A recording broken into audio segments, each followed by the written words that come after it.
Welcome to LOA Today. I'm Walt Thiessen. With me today is financial advisor Jody Lynn Craven. This is your daily dose of happy. We are so happy you decided to join us today. Indeed, we are midweek, and we're also in celebratory mood because, Jody, I didn't tell you this before we got started, but Monday was episode number 1800. So I reached a milestone on Monday. Yeah. Yay! And this coming Monday is the 10th anniversary of doing the podcast. So two big milestones going on this month. Yeah, this is fun. Yeah. This is exciting. Yeah. That's huge. Well, it shows what happens when you have a lot of fun over a long period of time. You reach milestones. Mm-hmm. Right? Yeah. Yeah, and we get to celebrate. You do. Hey, how about that? Let's celebrate. Woohoo! I love it. Good stuff. And we have somebody to celebrate with today. His name is Jamal Jivanjee. He is a life coach. He's basically traveled the world. Let's give you the broader view. He's an author. He has about 20 years experience working with people in various stages of personal struggle and challenges. He's traveled to many cultures around the world. He's now a full-time life coach. He's passionate about serving individuals, couples, companies, groups on the path toward enlightenment, wholeness, and liberation. Sounds like our kind of guy. Jamal, welcome to the program. How are you doing today? I'm fantastic. Thank you so much for having me. I've been looking forward to this conversation. And congratulations on the success of your show. And that's fantastic. I love it. Yeah. Well, it's one of those things you start doing it and then you do it a little bit more, and you do a little bit more. You keep doing it and you have fun, you have more fun, you do more. And all of a sudden you reach milestones like, whoa, what happened? Yeah. Oh, it's amazing. Totally. One step at a time. Yep. Exactly. If I try to do that in one leap, forget it. It couldn't possibly happen. Absolutely. Not even remote. You probably would have given yourself a headache thinking about 1,800 episodes and 10 years. No, I would have just quit. Yeah. Forget it. 1,800, are you kidding? Come on. Totally. Yeah, that's a great way to intimidate yourself. You know, I'm going to do 1,800 episodes. Oh my God, I'm so exhausted just thinking. That's the way it would come across, right? I'm one day in, I quit. Yeah, exactly. Wow. But Jamal, we got to know a little bit more about you. So sure. I mean, I gave like the 10,000 foot view, but give us the 1,000 foot view. Tell us a little bit more about your life. Sure. Well, thank you. Well, as we were talking a little bit before we came on air here, my wife and I, we live in a little mountain community about an hour and a half east of Los Angeles. So love it up here. I'm originally from Columbus, Ohio. Oh, shout out to Columbus. Yes. Big Buckeye fan. But that's where I was born and raised. My father is, originally from a little island off the east coast of Africa called Zanzibar, which is now part of Tanzania. Okay. Right. And, my mother, grew up in a rural community, southeastern Ohio near West Virginia. So very different culture. Yeah, very. Completely different. So I grew up in a multicultural family, very religious family also. My dad was a very devout Muslim. My mom was a very devout Catholic. She actually wanted to be a nun. Whoa, there's a combination right there. Wow. Totally. So I feel very fortunate actually to be exposed just from the start of my life to so many different streams of thought, different cultures, that kind of thing.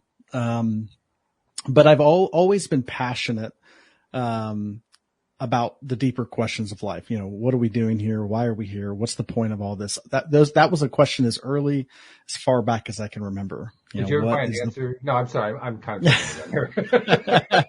Actually, I did, but you did. Oh, okay. But it's been a journey. It's been quite the journey. And so I've always been passionate about people to some degree. Been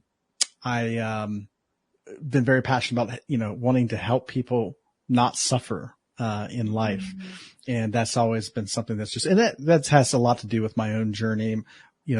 Watching my parents go through certain life challenges and always feeling a deep sense of, just a desire to help. And, that was instrumental for me to get into the work that I'm doing.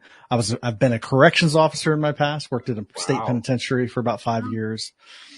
I became very religious for a period of my life, was a pastor of a local church for a while. Wow. And then of course, that all worked until it didn't work for me. And, then, my life came unraveled. I had to, figure out why and learn to put it back together to experience healing, transformation internally that led me eventually into the work as an author and podcaster and eventually life coach. Wow. Interesting. And Jody, I'm sure, can second this. How often the best coaches are the ones whose lives unravel, to use your term. Mm-hmm. Oh, yeah. Right? Oh, yeah. Oh, totally. 100%. Well, I couldn't be doing this work if my life had not unraveled. Because for many years, my passion was to help people and to help people not suffer and figure out the reasons they were suffering. But what I didn't realize was my desire to help people was really the desire to help myself.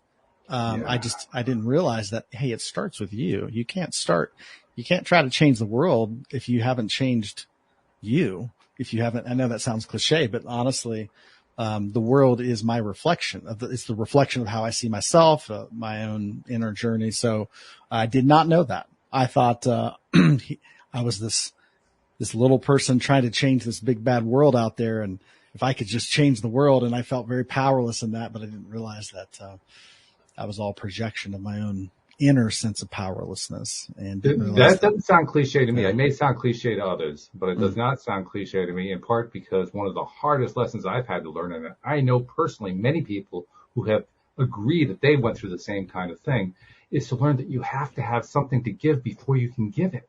Mm-hmm. We often skip that part. They're like, oh, I'm going to solve. Yeah, but if you can't solve your own thing, how can you solve the world?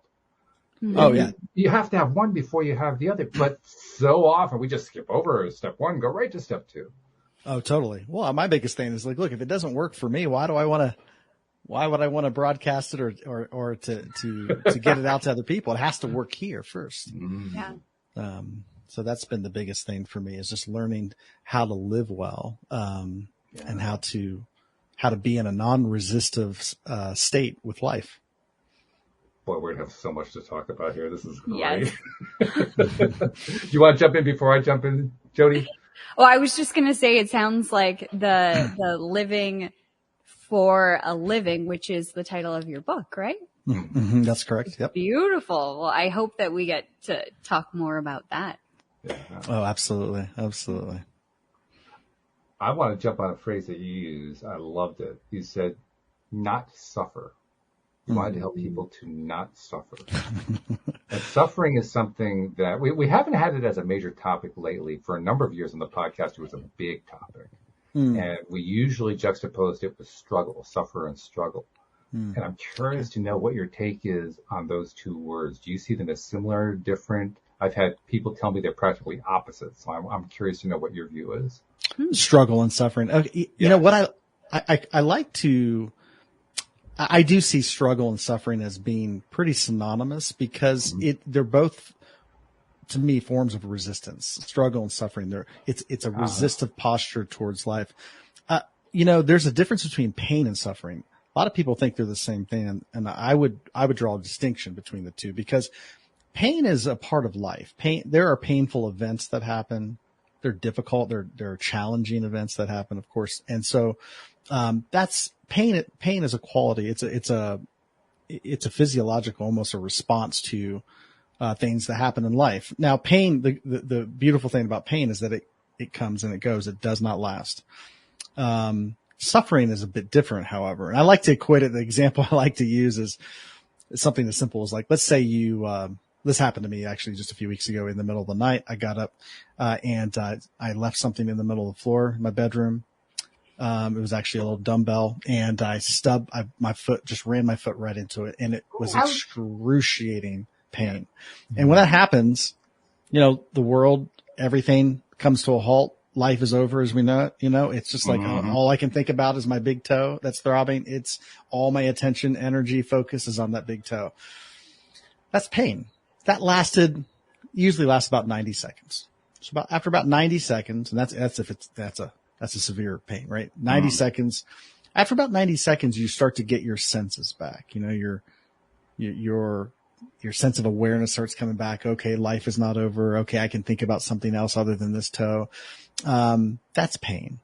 Suffering, however, is a little bit different. So let's just say I stub my toe. It's excruciatingly painful, right?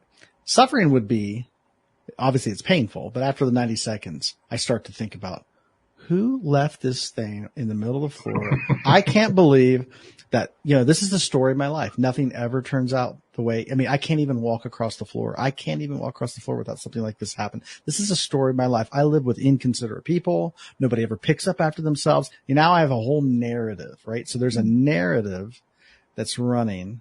That's suffering. That will last a lot longer than the event. So I heard it put this way, that pain is an event.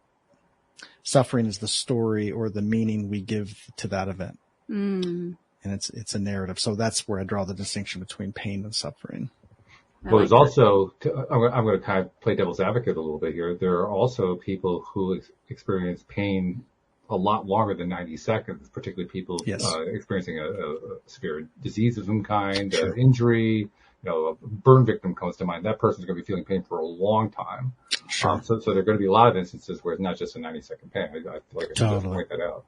Oh, sure. No, that's a good point. Great point. So in that context, then does that color your distinction between suffering and pain, or does it still remain the same? Oh, no, it's the same in the sense that when I say 90 seconds, that's the initial event, like not speaking about something that's long, but like that's if you stubbing the toe, right? For example, like you stub your toe, or even if somebody delivers some news to you, you hear some news, some tragic news, the shock, when your system goes into shock, it's about 90 seconds before you can actually begin to get your senses back. Within that first 90 seconds of a state of shock, all your resources, are diverted to trying to, address what's actually happening here, and you can't focus on anything else. So it's a physiological response, is that 90 seconds, as far as our reaction there. But to your point, when somebody's dealing with like a chronic illness and there's physical symptoms that obviously are painful symptoms that are going on and on, it's still obviously a painful event. Now, the story we tell about it and how we perceive that can determine whether or not that pain turns to suffering or not. For sure. Which basically means that you are in agreement. You may be thinking about suffering and struggle different from the way other guests have, but you're in agreement with most of them saying that suffering is a choice. It isn't something that happens to us.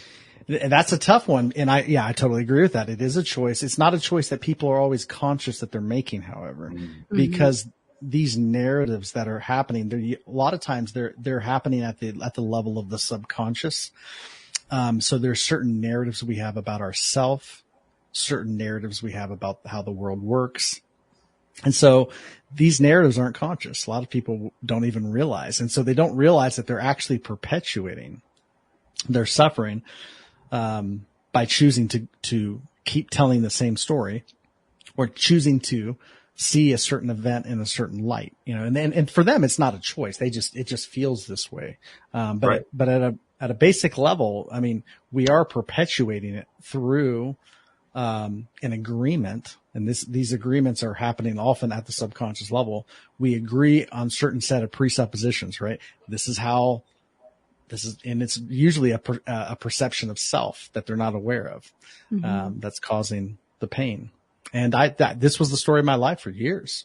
I kept experiencing a certain set of events that were causing me, quote unquote, I thought were causing me pain, right? But in reality, it was these scripts happening at the unconscious, subconscious level that were perpetuating these events that I thought had no connection to my own internal dialogue. I thought these were just random events that kept happening to me, and I'm just a victim to the way life is, or to some other person or group of people that I deemed as the bad people, or the problems. And this was the story of my life. It was a broken record until I could see the script. And when I saw the script, I realized I was perpetuating this. That's a bit of a shock. It's a big shock, really. I don't remember if I mentioned this last week with you, Jody, or if it was on one of the other days that I do the show. But I referenced the Apple TV series, Ted Lasso. There's a line that comes out of that, which is really fabulous. It comes from the woman who plays the psychotherapist. She says, "The truth will set you free, but first it'll piss you off." Isn't that the truth? It is. I've been hearing a lot about the show, by the way. I've heard that's a great show. You got to see this show. The first 2 or 3 episodes are painful. because they're set up as such a stereotypical sitcom, and you have to kind of get through them. But once you get through them, you get to a point where all of a sudden, to your surprise and shock and delight, the characters start behaving like human beings and carry on behaving like real humans from that point on. And that's what hooks you in, because now you really want to find out what's going to happen with these people. Whereas before it was just, cardboard characters that you made funny of, like, oh, it's silly. This is ridiculous. The whole concept is crazy and all that. And then they start behaving like humans. Oh, I wonder what that person's going to do. Yeah. Amazing. So, yeah, excellent. It deserved every Emmy award that it got. Every single one of them. It really is. Oh, fantastic. Fantastic. Yeah. So binge watch it. You'll love it. just get through the first 3 episodes. They're the tough ones. Yeah. Homework for this evening. That's right. That's right. Yeah. It has one of my favorite things in it. Oh my God, it has so many. I just love some of the things that are coming out. And I'm not a TV watcher. My wife will tell you. She's the TV watcher. Yep. I don't watch TV. But what a great medium, right? To communicate some of these deeper truths. I've heard that about Ted Lasso and shows like that. Yeah. Amazing. Love it. So, sorry, Jody, what were you going to say? I was just going to say, when you realized it for yourself, like what finally clicked for you that it was you, and then what? Yeah, that's a great question. Well, as we talked about earlier, like the truth really will piss you off first. Yes. Before it sinks in. And I actually had a friend of mine, to answer your question, I had a friend of mine that really, it needed to be blunt with me, because I was pretty hard headed and I was stuck in a cycle, a loop, a narrative. And this was after a period where I'd went through a lot of loss, and I was blaming everybody. I mean, I had a list of people I was angry with, and I was sitting on the couch one evening with a friend of mine who, she had been so kind to me. And like, she was one of the few people that I saw as they really stuck by me. And this person was so loyal to me. And she just really understood me. And I was just one of the few friends I had at that point in time that I felt really comfortable with, sharing all these things about my life. And so I was, kind of just doing what I normally do, just lamenting, angry, spewing. And she had this really irritated look on her face. And, that was different because she was always so kind and patient and, so I kind of noticed that, oh, she doesn't look happy. So I'm like, I wonder what's going on. So I said, are you okay? Like you look a little upset. And she's like, I just wonder if you ever listen to yourself. I was like, what do you mean? She's like, do you ever just hear what you're saying? She's like, you're like a broken record. Like you say the same things over and over and over. And, I just like, if you ever just stop and listen to yourself, like, I don't think you're going to like what you're hearing. Because I don't like what I'm hearing. I mean, that was basically the essence of and I was shocked. I mean, it took me back because I didn't expect that. I was like, not you. And then the narrative picked up. Oh, here we go again. You're just like everybody else. You're going to turn on me just like everybody else has, and blah, blah, blah. And I kind of went into this entire narrative and, woe is me. And I said, it must be nice to be you, to sit from your vantage point, where you haven't went through what I went through, and I played the victim, and I've been through this and I've been through that. You haven't experienced any of that. So it must be nice for you to sit in your place of judgment. Woo! And I just said, and she just looked at me and she said, well, I've listened to you and I've been with you. I've heard all of this. I'm tired of it. And I think I'm just going to go to bed. Good night. Wow. And I was sitting and I was like, and then that really infuriated me. I was like, oh, you're going to just leave and go to bed? I was like, I wish I could go to bed. I wish I could just erase all of this, all this drama that has been going on in my life. And I wish I could just forget about it and go to sleep just like you. Again, must be nice to be privileged. And she looked at me and she goes, oh, you can go to bed if you want. You could sit on this couch and you can commiserate all night, or you can choose to go to sleep. It's your choice, but I'm going to bed. Good night. She left. Wow. I remember sitting there. Oh, I was sitting there and I was infuriated, but then I was like, something clicked. It was like an epiphany. It was a light bulb just went off. And I thought, I have a choice right now. My focus can shift from my own drama narrative I'm going through in my mind, or I could just choose to lay down and go to sleep. And I saw that choice for the first time in my life. I know it sounds crazy. I never saw that choice before. And in that moment, I thought, I'm going to go to sleep because I'm tired. I'm tired of this. So I laid down, I went to sleep, and I slept like a baby for the first time in years that night. I woke up. There was a new sense of energy and vitality in me. And when I woke up, I thought, all of this energy just from a choice, knowing that I had the power to choose where my focus went. And it was just a small choice of, do I stay up and commiserate or do I choose to go to sleep? And when I realized I had that choice, I thought, is that the only choice I have? Do I have more choices?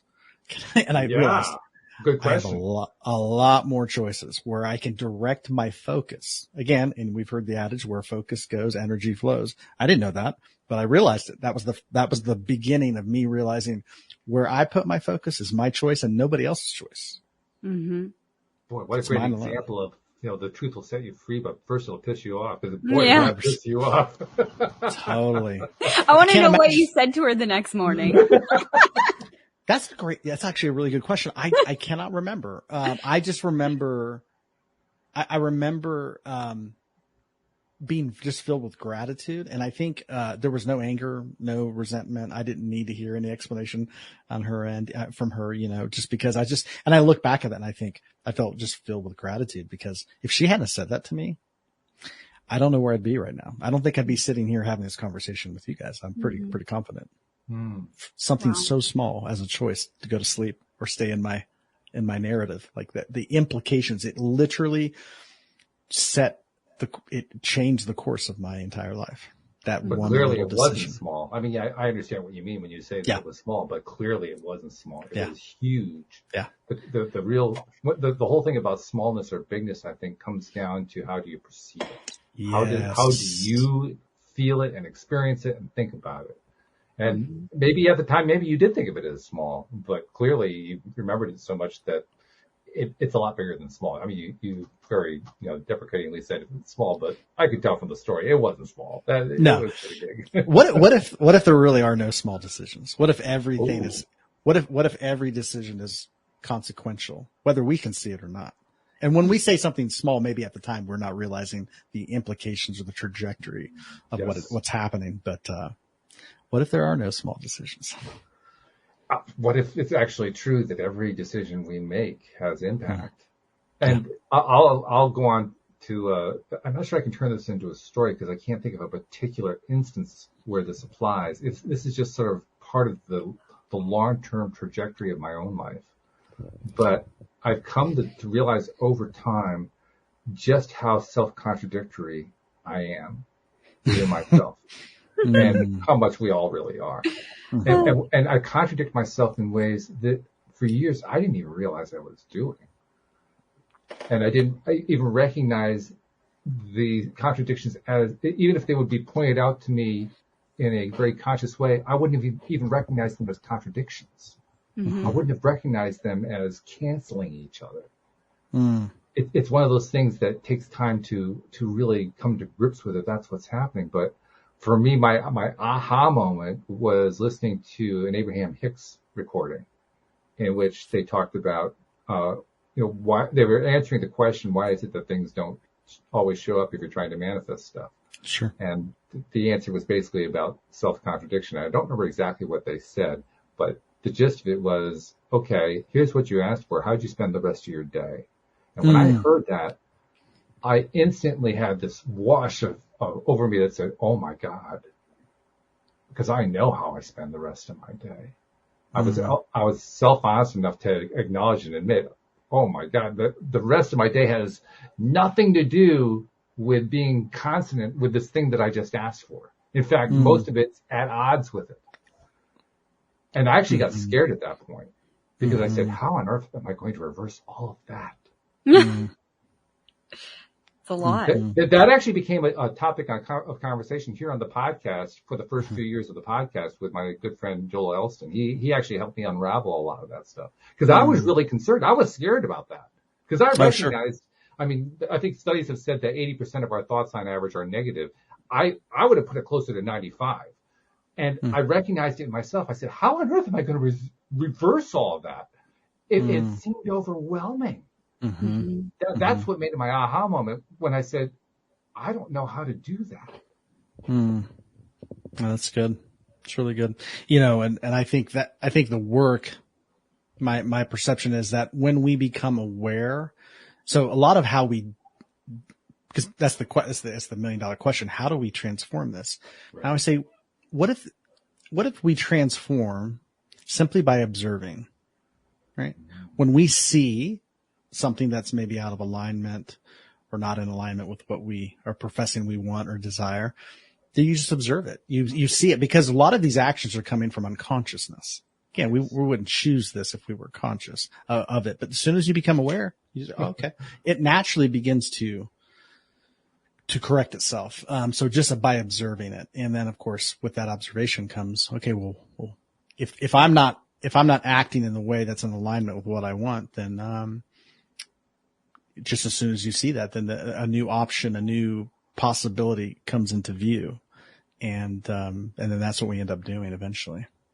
But also in the meantime, and again, this is the way I experienced it, I would try to do what you just described, but I'd find myself overwhelmed with all of the different, I'll call them pre-programmed ways that I was used to responding to things. So just as I was addressing this one, I was throwing this one in, like, oh no, here's another one, and I'm throwing that one in, and that's my usual thing. It's like, I can't keep up with all of this.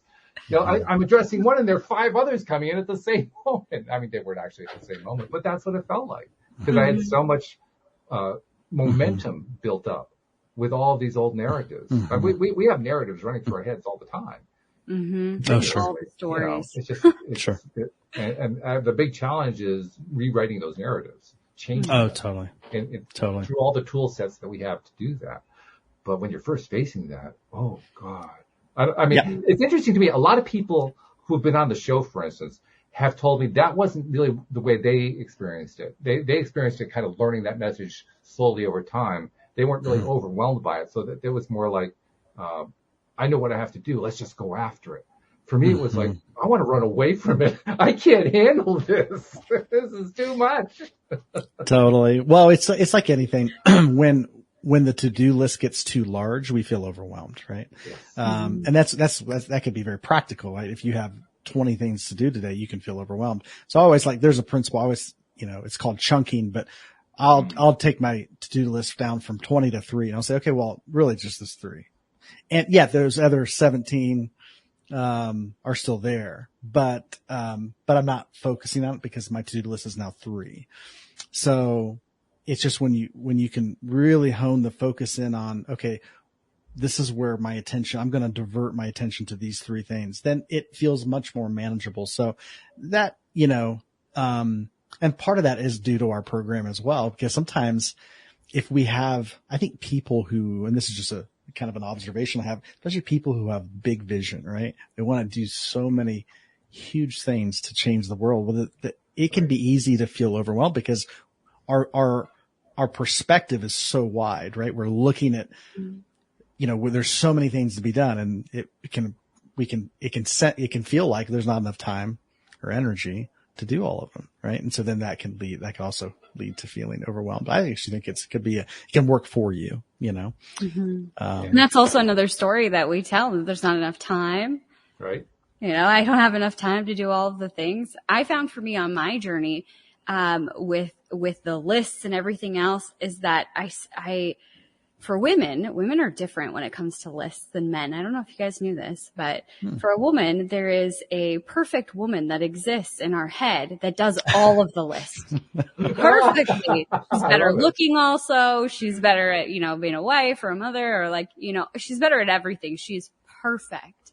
And, from my studies, I've realized that men don't really have this perfect person that they live up to. It's just women. But for me, looking at all of that stuff, I would have 10 things on my list. I would never be able to narrow it down to 3 because I'd still think about the other ones that are on that other list over there, and then beat myself up for not being perfect and getting it all done. So for me, where that changed was addressing or observing that story. Do I actually need to get all of this done today? Yes. Okay. Well, what's the narrative behind that? Well, I have to get it done, because if I don't get it done, then I'm not good enough. And if I'm not good enough, then blah, blah, blah, blah. And I'm letting someone down and blah, blah, blah. And you know, when you work when you're an entrepreneur and you're service based, people will call you at all hours and you could drive yourself crazy, which I did. And then I started to back those things up as well and say, well, what's reasonable? You know, is it reasonable that I get back to somebody in 5 seconds? No. Is it reasonable that I can take 24 hours? Well, yeah, I would give the same courtesy back to someone else in this situation if I was on the other side. Okay, I can let myself off the hook. And I slowly started to let myself off the hook with those things and let go of the belief that I have to have all of it perfect before a different result will come. I started to tell myself, me just going in the direction will change my reality. And I don't have to be perfect for my reality to change. That's so good. I love that. I actually was having a conversation with somebody a while ago that they were one of their pet peeves was that they could not return texts. When they would get a text, they felt like they could text people. When they wanted to text somebody, they would text somebody. But if somebody texted them, it was almost like they would freeze and they didn't know how to respond. And a day would go by, 2 days would go by, and then they would feel guilty and this feeling of guilt and I can't respond because there was a narrative of, and this was again, unconscious narrative, but, there was a narrative of I'm not responding in the correct time. And then of course, the longer it took, the more they felt this person's angry with me and I don't want to face that. So there's all this narrative meaning that was given to it immediately. Now, if she texted somebody, it was on her time. There was no expectation that she would put on those other people, but she assumed that other people had this expectation of her. There's a meaning. If you don't respond in 5 minutes or 10 minutes, then you don't care about them or they're not important. But what I discovered, and this is something that I try to help people with in coaching, is that everything is meaningless. I know that people are like, what do you mean is everything's meaningless? I'm like, no, it doesn't mean anything. Nothing means anything. They're like, well, are you saying life is not unimportant? Like, no, it's amazing. But what do you why do you think life has meaning? They're like, no, because it's, if you're talking to a religious person, they say, no, God has made life meaningful. I said, well, then God gave it meaning, right? But it itself is meaningless. We're giving meaning to everything, right? It's like, so I always tell people, it's like, well, you're the most important God in your life. And I know that can be very, difficult for some people to hear. And I was like, but you're giving everything meaning and you're creating everything. You're creating your entire future based upon the meanings you're giving to this moment. So, if you can understand that it's, when other people make meaning of actions and maybe you'll say something and they make meaning of that, I've learned to not be liable for the meaning that other people are making, right? I'm only able to respond to the meaning that I give to something. So if I'm giving it meaning, then let it be the meaning I choose. Because I would never choose to view other people as upset with me, right? I wouldn't give it that meaning. So I can say, the meaning I'm giving this situation is that they reached out to me and, I'm loved and they care about me and that's great. That's the meaning I'm choosing to give that. Whether or not they actually feel that way, I have no idea of knowing. But if I feel loved, I'm like, oh, this is just evidence of that. And I give it that meaning and then I can respond to that meaning, right? One of the biggest, most astonishing things that I ever learned was just how different the meanings can be that people apply to the same event. Oh, totally. Two different people, same event, seeing it and experiencing it in two entirely different ways. And then add in 4, 5, or 6 other people. Now you got 4, 5, or 6 other ways that are all completely different from each other. Mm-hmm. And there were many, many years where I thought everybody was experiencing everything the same. And when I learned, I don't remember what the first event was where I first grasped this, but when I first learned that people do experience stuff completely differently, that was a shock. That was a big surprise. Oh, totally. In fact, one of the biggest parts of the surprise was realizing that there were certain events that I gave a lot of meaning to, and the other person in the event didn't even remember the event. Mm-hmm. That was a shock. Right. That happened to me with my dad at one of the most pivotal moments of my life. in the most beautiful way ever. I had this perception, this story that I had been telling, that my dad liked my brother more and that he was, proud of him, and which equaled he wasn't proud of me, and that he just loved my brother more and appreciated him more and wanted to be with him more. And like, I was just always jealous of my brother and the relationship that they had. And we had this barbecue, and there's a bunch of people there, and it was mostly like my business people. I was just having it out at my dad's farm, and my dad's obviously there, like hosting, and he's talking to this gentleman, and he's talking about my brother, and I can feel myself getting a little irritated. Like, it's my party, right? But I'm not a part of the conversation. They're just kind of like over here, and everybody dies down to listen to the two of them have this conversation. So they know everybody is listening. He knows that I'm listening. But he's not consciously aware that I'm listening. And he says, you know what? My son gave me a gift. And my ears perk up, like, what is he talking about? And he says to this guy, my son gave me the ability to relive some of the dreams that I had when I was a kid, but I didn't have the financial ability to execute. So through my son, I got to live my life almost a second time. Wow. I was like, Amazing. It has nothing to do with me. It has nothing to do really with my brother, outside of that he's a man, and he was doing some of the things my dad wanted to do at that age. It had nothing to do with all of that, and it had everything to do with my dad. That's amazing, because you're exactly right. It was literally the meaning that, and I totally understand that we give situations, but in reality, this was really more about your dad's story or journey. It was not about your brother, not about you. And that's a principle I've, tried to come back to it. Like, what if nothing's personal? Mm-hmm. What, most of the behaviors, even when people lash out or may be upset with you, I realize, like, none of this is personal. This is their own narrative, their own meaning, their own script that's running. And if I can understand that, I've discovered that there's really no need to forgive anybody, which is an interesting thing. Yeah. Because and that's been my understanding, is that true forgiveness is realizing that there's really nothing to forgive. I know that can sound really, and that could be challenging for some folks, but if it's their narrative, now that's not to say things didn't affect me. That's not to say, I've been unaffected by or hurt by certain things. That's not to say that, but it's not personal, meaning only when it's personal do we have to forgive, right? It's personal. You did this to me and I have to forgive. But if it wasn't even directed towards me, it's just somebody's own narrative, then it's like, okay, that's just their own narrative. That's the way they're operating. Okay. Suddenly there's no offense. The way I've come to understand it is phrased a little bit differently, but I think it amounts to the same thing. The way I've come to understand it is that forgiveness is not about the person being forgiven. It's about the person who's doing the forgiving, letting go and forgiving themselves and just letting go of the thing that they felt they needed to forgive for. Mm-hmm. Mm-hmm.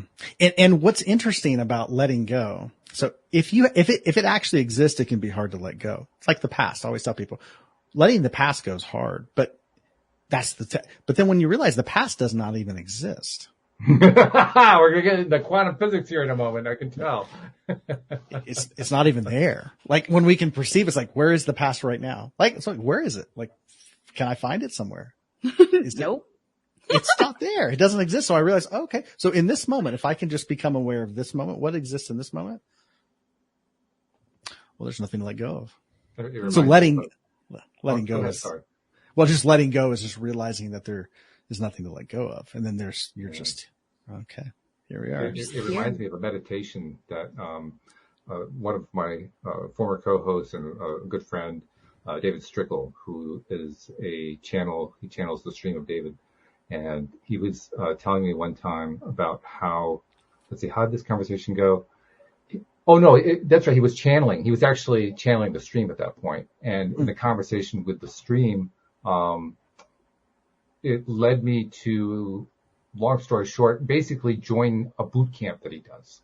Mm-hmm. And so I joined the boot camp, and one of the first things you do in the boot camp is a meditation that the stream guides you on.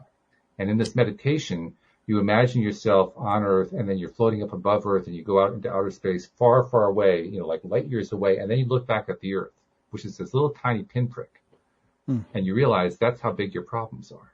Wow. The perspective of that is a shock and it's a delight, all in the same thing, all in one breath. Yeah. So good. Yeah. Really good.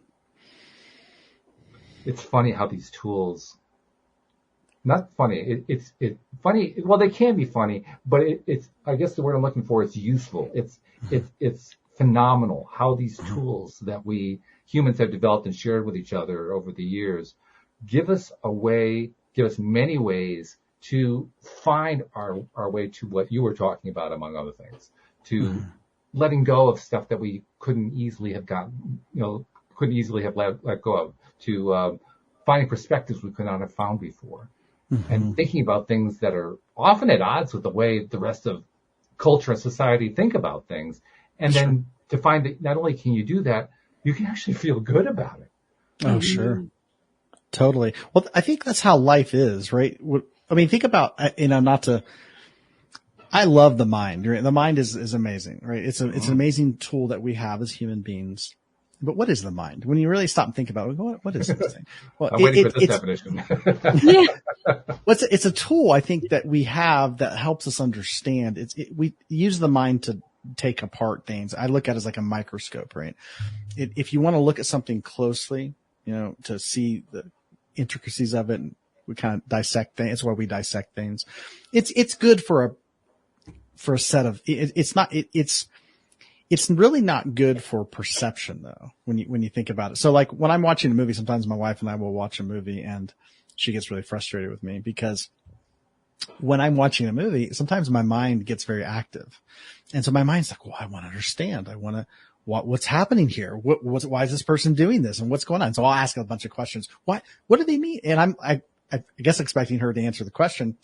She'll like push pause and she'll say, hey, listen, I'm watching the same thing that you're watching and I have the same set of information. I don't know the answers to the questions, but right now, like while you're asking the questions, like the movie's playing and then we're missing. So I had to push pause here. She's like, if you just watch the movie and perceive the movie, just watch it. All your questions will get answered. And I find that to be really fascinating. And it's obviously, okay. So then we watch the movie and I go, okay, that makes sense. But what's happening is I actually have to go beyond the mind to perceive what's happening. And how do I do that? I keep an open, I let go of my conclusions, right? What I think is happening. I just say, oh, this is interesting. Let me just perceive. And from that place, you begin to gain all the information. The questions get answered.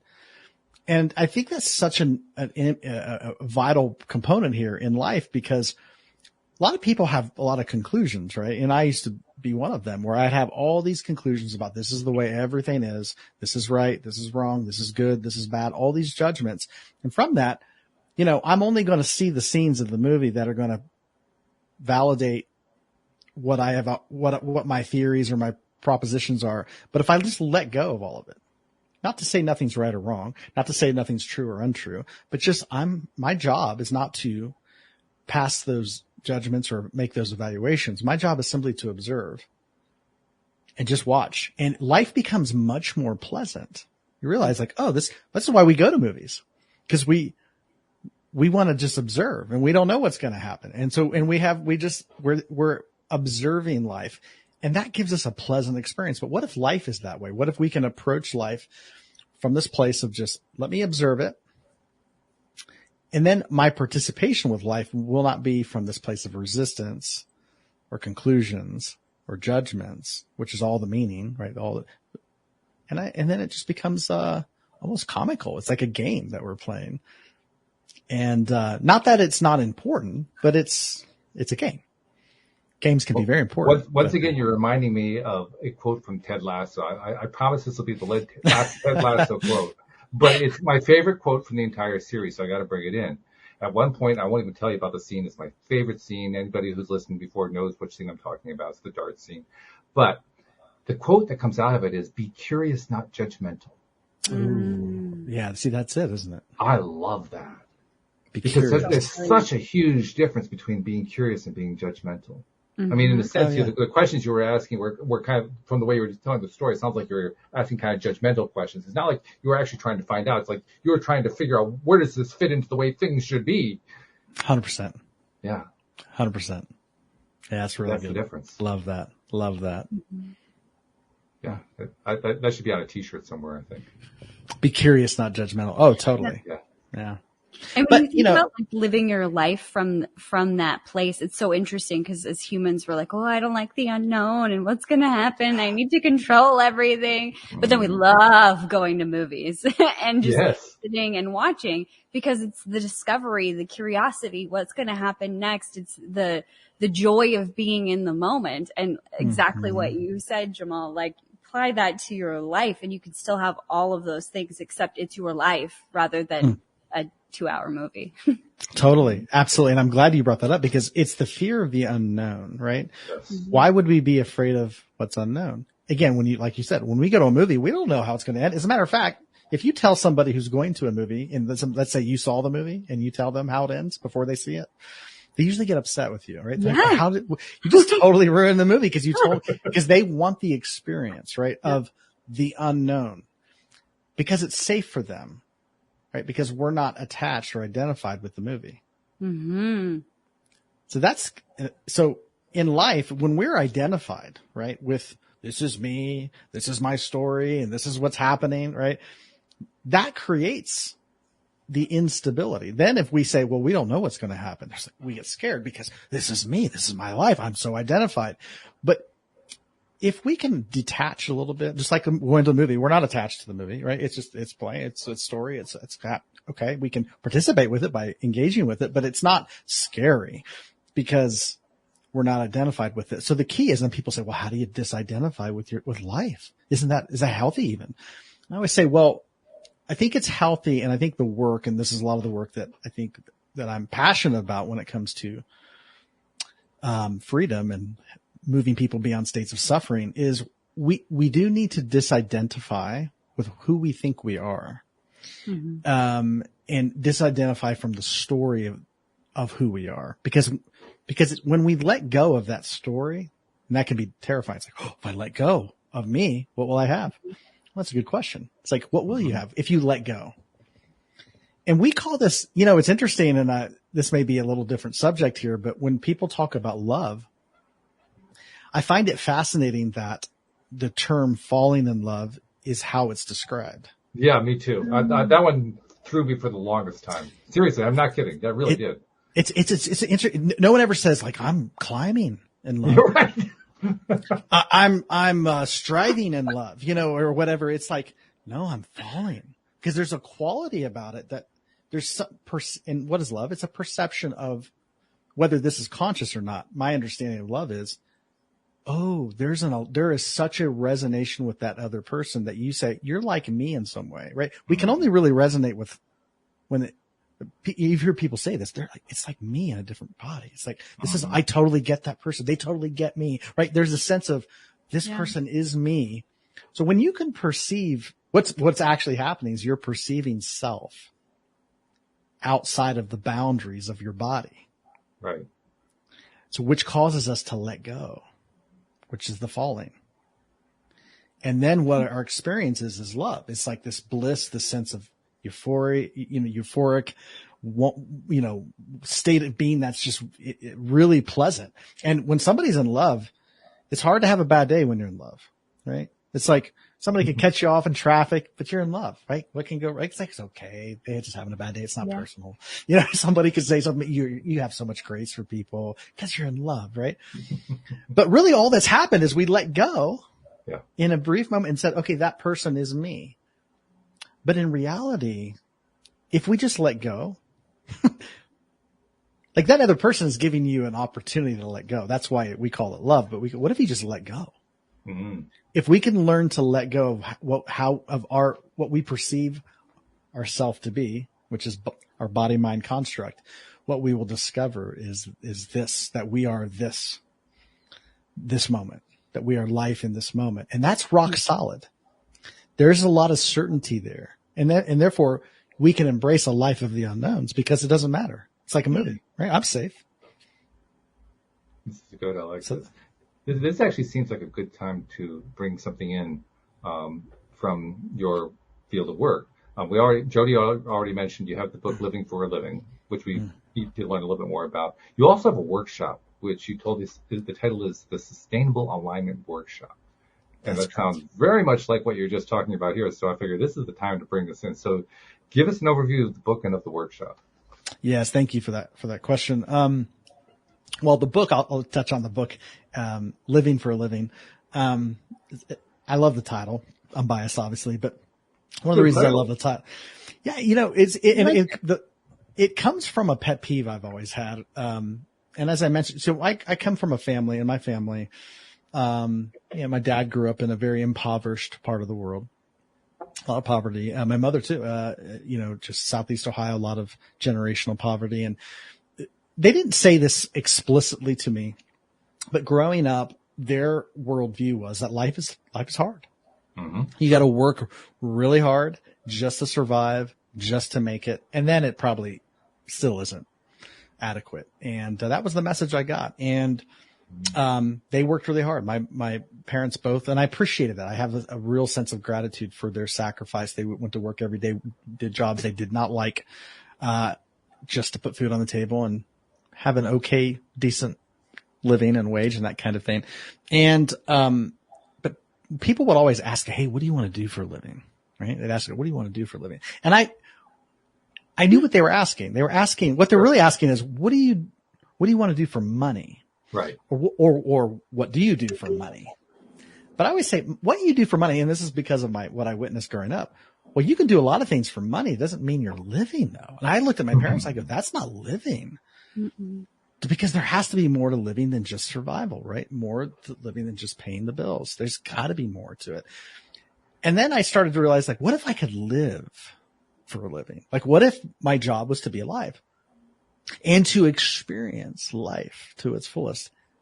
And my work, whatever I end up doing for my profession, right? My professional life, what if it could be in alignment with my life? Not like I'd have to leave my life to earn some money. What if I could actually live for a living? And it actually, I don't know if I shared this. If I ever shared this with somebody, but the idea first was birthed in my consciousness when I heard a country song. It was a country music. I'm not a huge country music fan, but there was this, I can't even tell you who sung it now, but the chorus of the song was, if I could make a living off of loving you, out of loving you, millionaire. Yes, in a week or two. There it is. That's the exact I'm a country girl. Awesome. And when I heard that, I was like, that's it. That's life, right? If I could make a living out of loving you, I'd be a millionaire in a week or two. That's it right there. And so it sparked this idea of, what if my living could be in alignment with my love, with what I'm passionate about? So that's really what the book is about. And it's not an easy, for me, it has not been easy transition because I was programmed from day one that my profession and my work must be about survival and paying the bills. So it took and it's still a work in progress of really moving from what I call an economy of survival to an economy of love and service. But the book is about my journey. And of course it helps readers rethink certain key concepts about how the universe is. But it's really my journey into, moving out of the economy of survival into the economy of love and service. So, that's living for a living. So, I wrote the book that it would be a beginning of a conversation, not the end, but the start of a journey for folks who read it. We could do a whole show on that one, I'm sure. Totally. And the Sustainable Alignment Workshop is in my coaching work. What I discovered, after several years of doing this line of work, I realized that a lot of people would come to me because, they're having relationship issues or financial issues or all kinds of problems. And I learned that if you focus on the problem to try to solve, there are solutions to the problems. There's always solutions to any problem. There's a finite number of problems. There's an infinite number of solutions. I've come to discover this.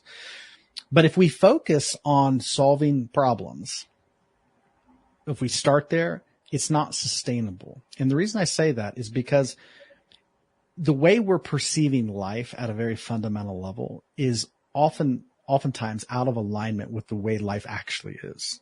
And if we're out of alignment, it's like if you drive a car and it's not in alignment, your car, it takes a lot of energy just to keep it on the road. Mm-hmm.